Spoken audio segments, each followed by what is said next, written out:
قال لنا رسول الله صلى الله عليه وسلم: يا معشر الشباب. وحتى يكون لهذه الكلمة أو هذا النداء وقعه في نفسك أيها الشاب الذي تستمع حديث رسول الله صلى الله عليه وسلم ولم تتزوج بعد، فاستحضر في نفسك لو أن هذا الخطاب سمعته منه عليه الصلاة والسلام مثل ما سمعه هؤلاء الصحابة، منهم عبد الله بن مسعود رضي الله عنه،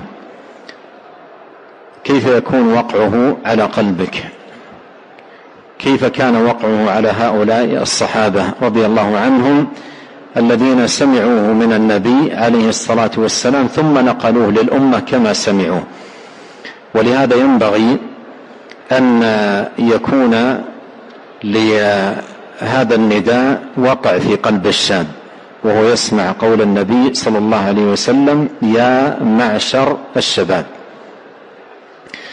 سؤال ثم نكمل الكلام على هذا الحديث، والجواب على هذا السؤال يكون برفع اليد فقط بدون حديث. من الشباب الذين أمامي الآن لم يتزوج بعد يرفع يده؟ كم يا أبو محمد؟ واجب. أبو محمد يقول: اللهم حصنهم. وأنا أيضا أقول: اللهم يسر لهم. اللهم يسر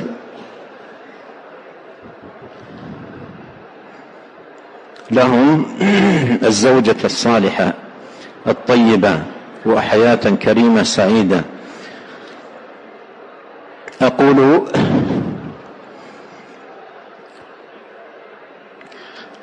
يا من يسرت لهم هذا الجلوس في مسجد نبيك يسمعون أحاديثه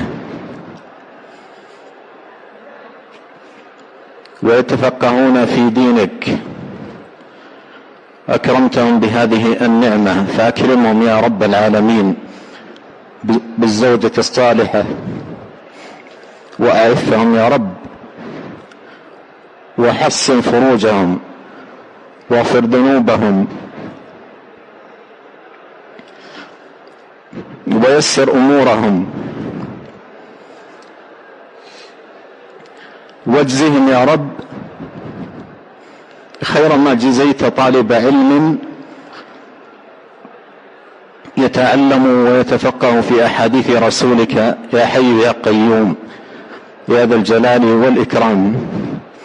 أسألك لهم ذلك يا رب كل اسم هو لك، أسأل لهم ذلك بأسمائك الحسنى وصفاتك العلى، أن تيسر لهؤلاء زواجا وعفة، وأن تحصنهم، وأن توفقهم يا حي يا قيوم بما توفق به عبادك الصالحين.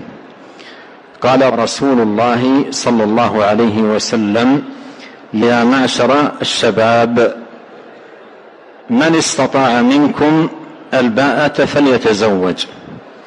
من استطاع منكم الباءة فليتزوج. الباءة أي النكاح، لأن النبي عليه الصلاة والسلام أمر بالباءة ونهى عن التبتل. التبتل هو ضد الباءة، الباءة النكاح. فمن كان مستطيعا النكاح وتيسر له أمر النكاح فليبادر إليه وليسارع، ولا يؤجل ولا يسوف ولا يؤخر، فإن مبادرته إليه ومسارعته إلى تحسين فرجه وسكون نفسه وطمأنينتها بالنكاح أمر لا ينبغي أن يؤخره الشاب، بل ينبغي أن يبادر إليه. والمبادرة إليه أولا تكون بالدعاء، كثرة الدعاء مع الإلحاح على الله سبحانه وتعالى، ثم بالبحث عن الصالحة التقية التي يرضى دينها وجمالها وخلقها فيتقدم ويسأل الله عز وجل أن يهيئ له من أبواب الرزق والمعونة والتوفيق، وسيرى بإذن الله خيرا كثيرا. قال: من استطاع منكم الباءة فليتزوج. هذا خطاب للشباب، فإنه أغض للبصر وأحصن للفرج. الله جل وعلا في سورة النور قال سبحانه وتعالى: قل للمؤمنين يغضوا من أبصارهم ويحفظوا فروجهم ذلك أزكى لهم إن الله خبير بما يصنعون.